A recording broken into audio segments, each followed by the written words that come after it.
don't want it to end. Yes! With the power of the Doctor set to hit telly screens imminently, we'll be saying goodbye to Jodie Whittaker's 13, her companions, and showrunner Chris Chibnall. I think my feelings on this era have been pretty clear over the years, so I'm not particularly excited, but I do hope Whittaker's Doctor at least gets a decent send-off. What certainly makes me more interested is seeing her batting off against her incarnation of the Master. Sacha Dawhan's take on the character was one of the best additions to Series 12 and established a real nemesis for 13. In spite of all this era's failings, in spite of some of the shoddy storytelling and forgettable arcs, the 13th Doctor had something the 11th Doctor was sorely lacking.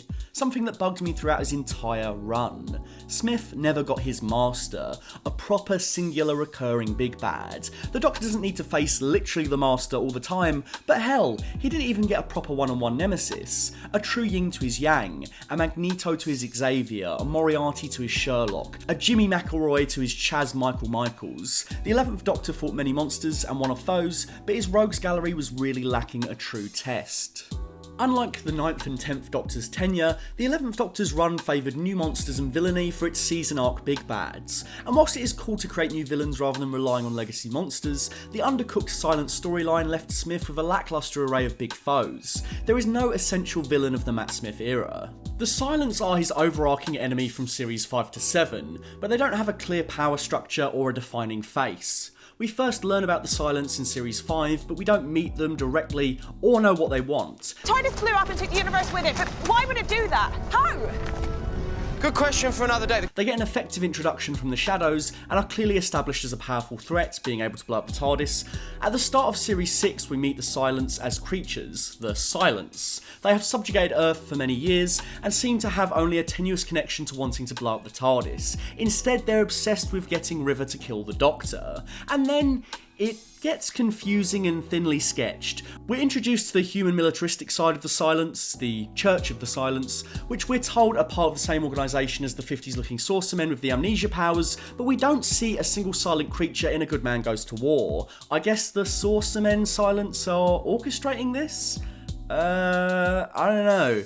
Then in the Series 6 finale, we see the human Church of the Silence members and the alien Silents together, but it's not clear who is in charge. Later in Time of the Doctor, Moffat resolves these loose threads by saying that the Kavarian chapter rebelled, they broke away from the main Silents and had their own agenda to kill the Doctor before he reached Trenzalore. But I still don't really see the significance of the Silents subjugating Earth for years and seemingly being in charge of themselves, whilst later we see them as mere priests, part of a human-led organisation.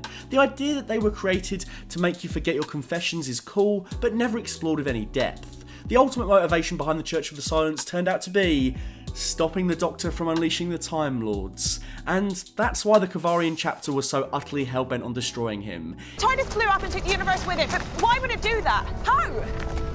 Good question for another day. The Kavarian chapter broke away. They travelled back along your timeline and tried to prevent you ever reaching Trenzalore. So that's who blew up my TARDIS. It's weak because we never get a clear personality from anyone who represents them. Kavarian is one note, and the Silents rarely talk. Seriously, do they ever converse with the Doctor once in the whole show? I'm not sure they do. The power structure, their motivations, it was all a mess. Maybe the Silents and their plots would have turned out much better if Kavarian was a fully fleshed out character. Kavarian dies in an aborted timeline. The show is keen to point that out.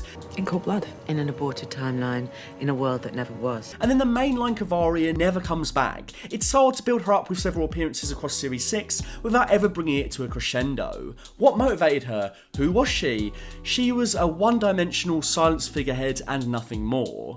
I think the better route would have been to further flesh out the silent creatures and perhaps introduce a leader, a Davros to the Daleks for the Silents, a head silent if you will. They were cool and could have easily spearheaded the Matt Smith run. Funnily enough, the way Ashad is used in the Whittaker era is closer to what I'm getting at. Sure, he's a Cyberman, but he's given more time to develop as a villain in his own right. The Series 12 cyber incursion is led by him, and he gives some much needed dimensionality to the cyber horde. The Silents needed that. I had to bust up the silence. By 2013, perhaps Moffat sensed Smith was lacking a villain, but rather than fleshing out Madame Kavarian in Series 7, we just got a whole new main villain. The Great Intelligence, portrayed by Richard E. Grant and very briefly in an underused role, Ian McKellen. I do not understand these markings. And he finally dipped into the legacy characters. In spite of popping up several times in the second half of Series 7, the Great Intelligence's presence is slight. It doesn't feel like Smith and Grant get to forge any kind of engrossing hero-villain dynamic, and the character is pretty much forgotten from the opener to the finale. Plus, his ultimate motivation to defeat the Doctor in every instance is so cartoony and nonsensical. I can rewrite your every living moment. I can turn every one of your victories into defeats. Isn't that what Dr. Nefarious wanted in Crack in Time? Every protagonist's triumph will be reversed! I applaud the attempts to finally give Smith a villain with a face, but it really doesn't work. And what a waste of Richard E. Grant. Something is overriding my controls. Well, that took a while. The closest Smith came in the end was the Dream Lord. In Amy's Choice, a strand of psychic pollen creates a splintered version of the Doctor, the Dream Lord, who sticks the heroes in two realities, one supposedly a dream, the other the real world, and they are forced to choose. It quickly becomes apparent that the two worlds represent the two most important men in Amy's life, and the Dream Lord is pushing her to come to a decision. Listen, mate, if anyone's the gooseberry round here, it's the Doctor. Well, there's a delusion I'm not responsible for. The episode was a real high point in Series 5 because it got the Ponds to face their central conflict and sees the TARDIS trio face the elephant in the room. The premise is super fun and allows for loads of great trippy ideas. It's fast paced, but the resolution isn't rushed like in the Series 7 one-parters. It's a near perfect 45 minutes of Who in my opinion, and one of my faves from Series 5. Walker! The Dream Lord is the dark mirror image to Smith that the Doctors usually enjoy of the Master. His presence is paramount in the episode, his taunts and questions driving the hero's adventure. He's menacing and funny in equal measure, and it just reinforces how good Smith would have been with a more consistent foe. The rapport between the two is way more intense than anything with Madame Kavarian or the Great Intelligence across their respective seasons. Leave her alone. Do that again. I love it when he does that. I love how he cycles through different outfits and generally terrorises Team TARDIS with Q-esque omnipotency in these dream worlds. The Doctor is forced to outsmart him because there is literally no way to hurt or incapacitate him. Toby Jones's Dream Lord is a fitting opponent for Matt Smith's 11, and he really puts him through the ringer. Friends are people you stay in touch with. Your friends never see you again once they've grown up. No idea how you can be here, but there's only one person in the universe who hates me as much as you do. Yes, we got lots of steak here this week. Lots of steak! Given the success of Amy's Choice, I wish Toby Jones had returned as the Dream Lord for a follow-up story. We revisited Craig in Series 6, why not the Dream Lord in Series 7? It would have been cool to see him bounce off Amy and Rory again now that they were married. Hell, what if the Dream Lord had been an overarching big bad across their half of the series to tie up their exit? Would have certainly tied those episodes together better. I know the Dream Lord was planned as a one-off, but considering the other options, I think he would have been perfect as Smith's nemesis. Who's to say this entity couldn't have torn itself away from the Doctor and become its own thing? It's not so different to the Valeyard. Ultimately, Smith never got a great big bad, and his run suffers for it, in spite of having some great encounters with monsters like the Angels. It just doesn't help that outside of 9, who only had a series, and War and Fugitive, who are special Doctors, all the main series incarnations have had a good master dynamic. Generate, come on! I'll spend the rest of my life imprisoned with you.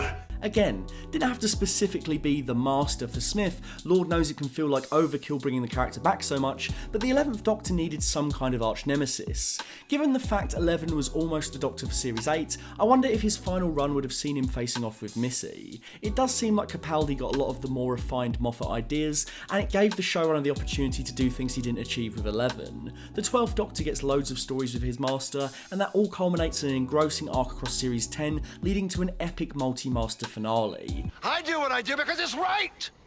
Because it's decent! I will never stand with the Doctor! Yes, my dear, you will. Smith got no Masters, Capaldi got 2.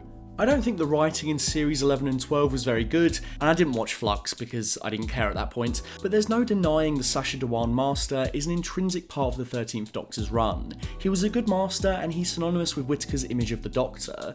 She has a clearly defined big bad who will live on to be one of the most memorable parts of her tenure. Chibnall pretty much used an identical template to RTD's master, a significant appearance and introduction in the Doctor's second season, bolstered by a return in their regeneration story. Ending each Doctor's run with their mirrored Time Lord is a neat move in both cases.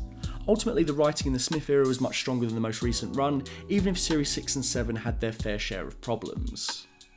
I do hope we see my favourite Doctor in the 60th, and who knows, maybe he could get one last shot at facing off with a good antagonist. If Tom Holland can steal the Green Goblin for a bit, then I'm sure another Doctor's master could go on loan to Smith. Sacha Dawhan would be an interesting matchup because so much of that master's aesthetic is so clearly pulled from 11. I will be watching Power of the Doctor this weekend, so it'll be interesting to see how Chibnall closes it out. Let me know what you think, and maybe I'll do a video on it. Who knows? And we'll also find out if all of you were right to call me mad for suggesting David Tennant could come after Jodie Whittaker in that video earlier this year. I could be completely wrong though.